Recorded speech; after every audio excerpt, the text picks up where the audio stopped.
Hello student, ये हमारा आखिरी सेशन है चैप्टर 1 का एक्सरसाइज 1.2 का तीसरा क्वेश्चन। इसके 3 पार्ट है, 1/√2, 7√5 और 6+√2। एक एक करके सबको देखते हैं। स्टार्ट करेंगे फर्स्ट पार्ट से। उसके पहले अगर आपने चैनल सब्सक्राइब नहीं किया है तो प्लीज़ सब्सक्राइब करें और हाँ, बेल का आइकन जरूर प्रेस कर दें जिससे आपको आने वाले वीडियो की नोटिफिकेशन मिल सके। तो चलिए स्टार्ट करते हैं। First part 1/√2। तो हमें विरोधाभास से ही हल करना है। क्या प्रोसेस रहेगा? जो भी हमें इन अपरिमेय संख्या सिद्ध करनी है, 1/√2 को अपरिमेय सिद्ध करना है, तो माना 1/√2 परिमेय संख्या है। माना 1/√2 परिमेय संख्या है। जब परिमेय संख्या है इसका मतलब 1/√2 को P/Q के फॉर्म में लिख सकते हैं, जहां P और Q पूर्णांक है और सहअभाज्य भी है। तो या P और Q सहअभाज्य पूर्णांक है, ये कह सकते हैं। तो ये वो फर्स्ट स्टेटमेंट है अपना, जो लास्ट में जाके विरोधाभास का कारण बनेगा। ठीक है, तो चलिए स्टार्ट करते हैं।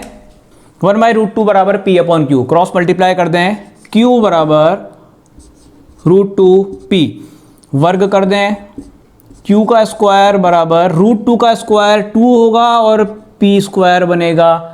अब क्या हो रहा है? Q स्क्वायर बराबर 2P स्क्वायर, इसका मतलब Q स्क्वायर में 2 का भाग देने पर P स्क्वायर आ रहा है। इसका मतलब Q स्क्वायर में 2 का पूरा पूरा भाग जाता है क्योंकि P पूर्णांक है। इसका मतलब Q स्क्वायर 2 से विभाजित है या विभाजित होगा। अब जब Q स्क्वायर 2 से विभाजित है तो क्या Q 2 से विभाजित नहीं होगा? बिल्कुल, Q भी 2 से विभाजित होगा। क्यों? प्रमेय 1.2 से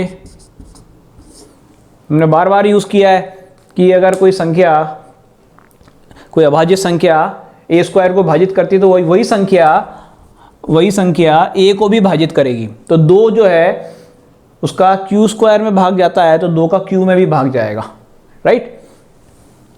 अब जब Q 2 से भाजित है, इसका मतलब Q में, यहीं से स्टार्ट करता हूं, इसका मतलब Q में 2 का भाग जाने पर कोई ना कोई पूर्णांक आएगा। K आएगा, ये हमने मान लिया,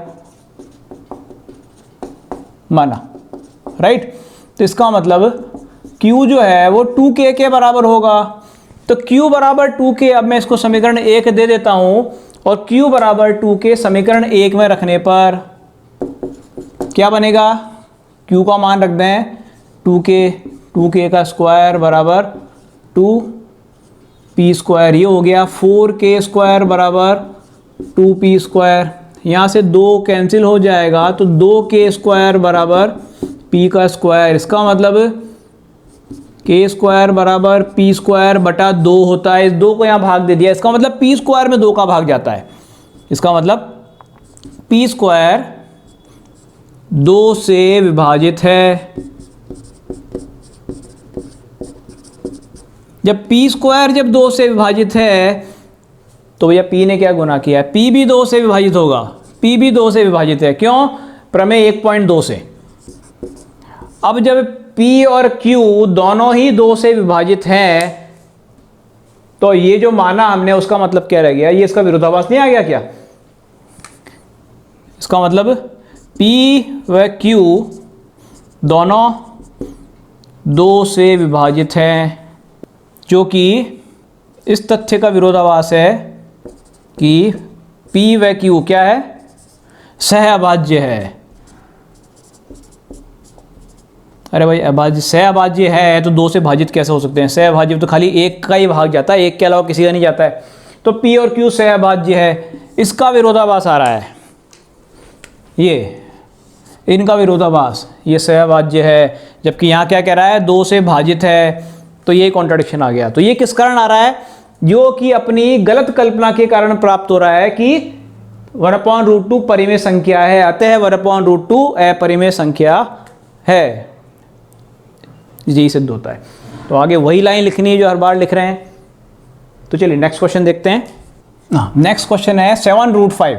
तो वही मान के चल रहा हूँ, मैंने लाइन इरेज भी नहीं करी है। 7√5 मान लिया 7√5 एक परिमेय संख्या है।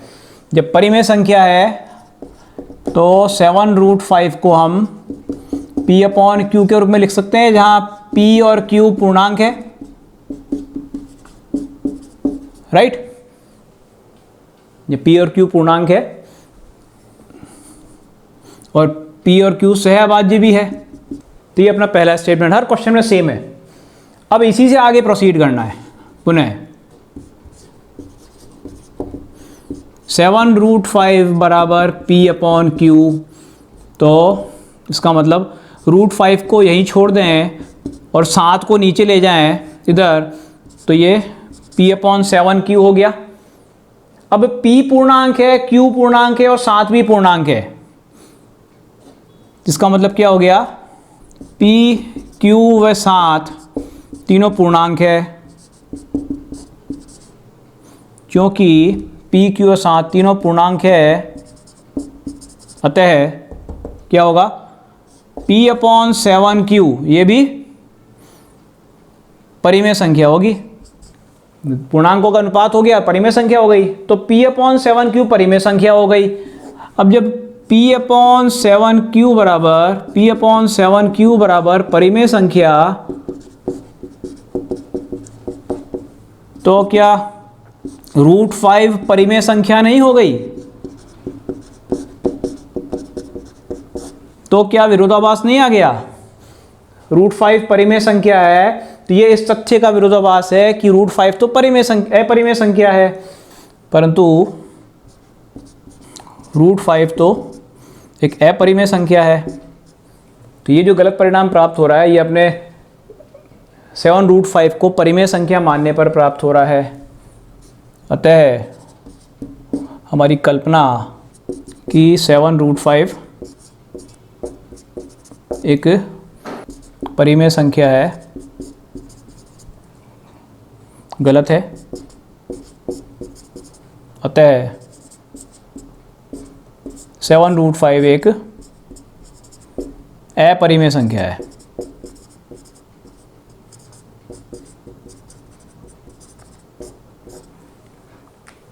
तो चलिए नेक्स्ट क्वेश्चन देखते हैं, इसी का नेक्स्ट पार्ट।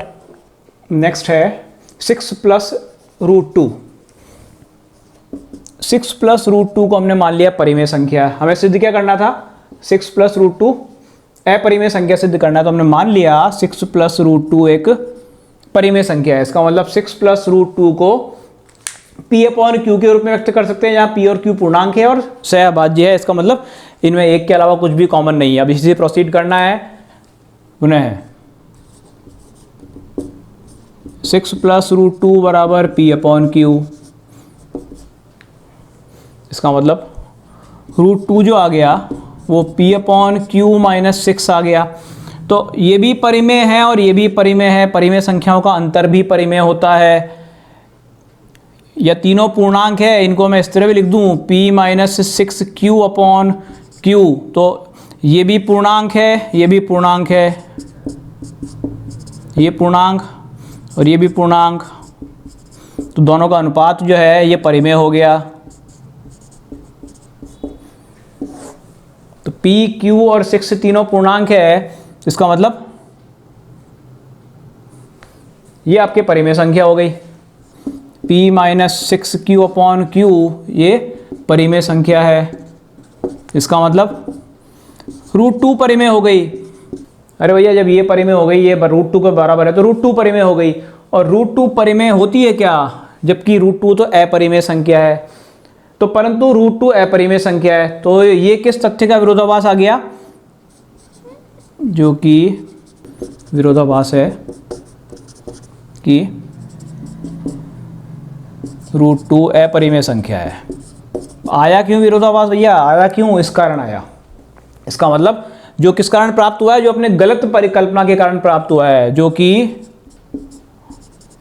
हमारी गलत परिकल्पना के कारण प्राप्त हुआ है। तो हम क्या करते हैं, गलत कल्पना को सही कर लेते हैं। सही क्या होगी कि 6 + √2 एक परिमेय संख्या है। अतः 6 + √2 एक परिमेय संख्या है, सॉरी अपरिमेय संख्या है। तो हमने करेक्ट कर लिया। 6 प्लस रूट 2 एक अपरिमेय संख्या है। तो स्टार्टिंग में हमने माना परिमेय संख्या, परिमेय मतलब पी अपॉन क्यू के रूप में लिख सकते हैं, पी अपॉन क्यू के रूप में लिखा, 6 को उधर ले गए तो ये भी परिमेय आ गया, दो परिमेय का अंतर परिमेय या एलसीएम लेने के बाद परिमेय। तो जब ये परिमेय है तो रूट 2 परिमेय हो गया, जबकि रूट 2 वास्तव में अपरिमेय है। अब जब रूट 2 अपरिमेय है और यहाँ परिमेय आ रहा है, इसका मतलब विरोधाभासी हो गया स्टेटमेंट। तो ये क्यों आ रहे हैं तथ्य, गलत तथ्य क्यों आ रहा है, क्योंकि हमने जो माना वो गलत था। तो हम करेक्ट कर लेते हैं, अतः 6 प्लस रूट 2 एक अपरिमेय संख्या है। तो चलिए इसमें इतना ही। वीडियो पसंद आए तो लाइक ज़रूर कीजिएगा। Thank you.